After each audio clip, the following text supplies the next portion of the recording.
Why argument with nihilism is impossible. Most people who encounter a nihilist believe the solution is a better argument, a sharper point, a more elegant logical chain, a more devastating counterexample. They walk away from the exchange frustrated, feeling somehow defeated despite having said all the right things. The frustration is misdiagnosed. The problem was never the quality of the argument. The problem is that argument itself requires conditions that nihilism structurally destroys before the conversation begins. The ground argument stands on. Any argument between two people requires shared foundations, not shared conclusions. Disagreement on conclusions is precisely what argument is for. But shared acceptance that observable reality exists, that patterns in that reality are real, that one thing can logically lead to another, and that a claim which contradicts observable fact is wrong.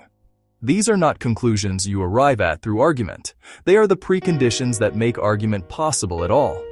Remove them and you don't have a weaker argument. You have no argument. You have noise. Nihilism's core move is to attack these preconditions directly.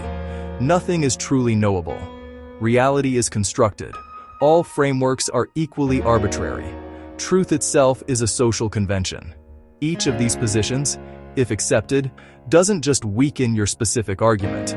It dissolves the ground both participants are standing on. You cannot build a logical chain when the nihilist has declared that chains don't connect to anything real. The self-defeating structure.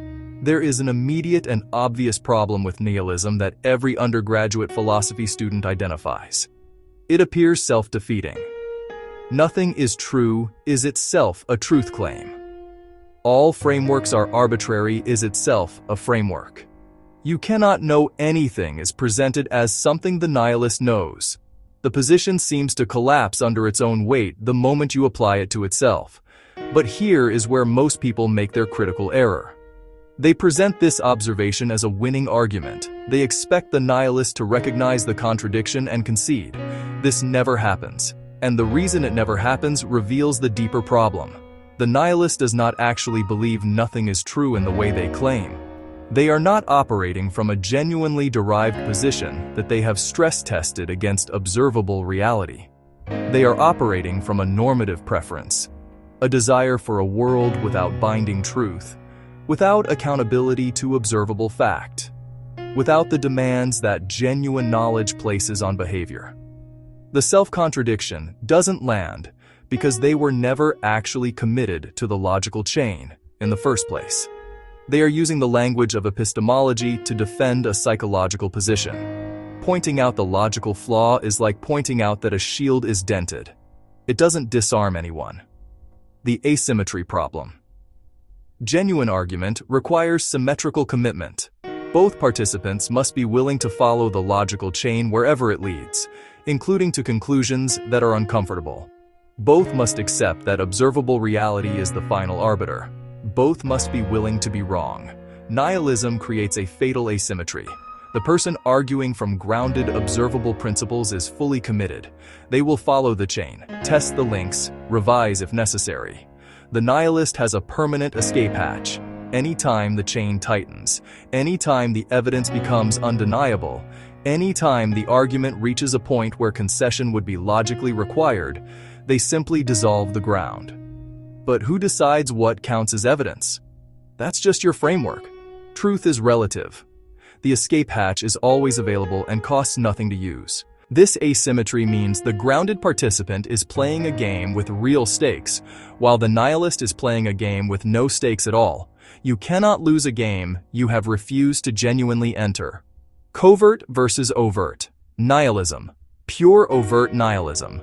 The explicit denial of all truth and meaning is relatively rare and easy to identify. Far more common and far more dangerous is covert nihilism. This is the position of someone who selectively deploys nihilistic moves only when their own claims are being challenged, while simultaneously making confident truth claims when it serves them. The covert nihilist will assert with complete confidence that a particular social system is unjust, that a particular group is oppressive, that a particular policy will cause harm. All claims that presuppose the existence of knowable facts about reality. But the moment you challenge the foundations of those claims with observable evidence, the framework shifts. Suddenly, knowledge is impossible. All perspectives are equally valid, and your appeal to observable fact is itself just an ideological move. This selective deployment reveals what nihilism actually is in practice, not a coherent epistemological position, but a rhetorical weapon. It is used to protect preferred conclusions from logical scrutiny while simultaneously allowing confident claims that serve the same conclusions. It is not philosophy. It is a manipulation structure that borrows philosophical language. Why you cannot fix it with better arguments. The temptation is to believe that the right argument exists, the one that will finally break through. This temptation must be abandoned completely. A better argument cannot solve a prerequisite problem. If someone refuses to accept that observable patterns constitute real knowledge, no observation you present will count as evidence. If someone refuses to accept that logical chains must connect to something real, no chain you construct will bind them. You are not dealing with someone who has reached wrong conclusions through valid reasoning. You are dealing with someone who has rejected the process by which conclusions are evaluated at all. This is not a matter of intelligence.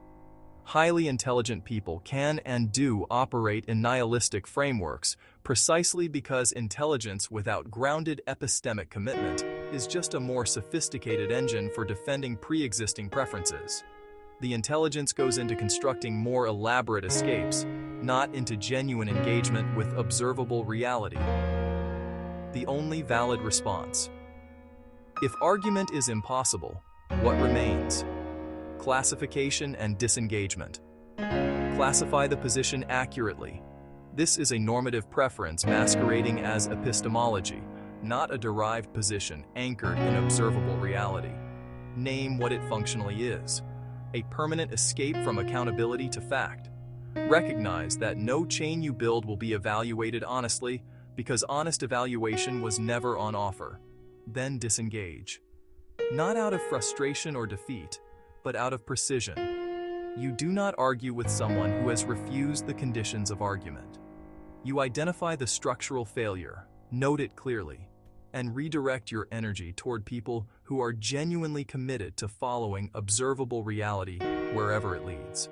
The warrior who understands this saves enormous cognitive energy. The feeling of defeat after an argument with a nihilist was always an illusion. You were never in an argument. You were in a performance where one participant had secretly decided the outcome in advance and constructed the conversation around protecting it. Once you see that structure clearly, the frustration disappears. You were not out-argued. The game was simply never real.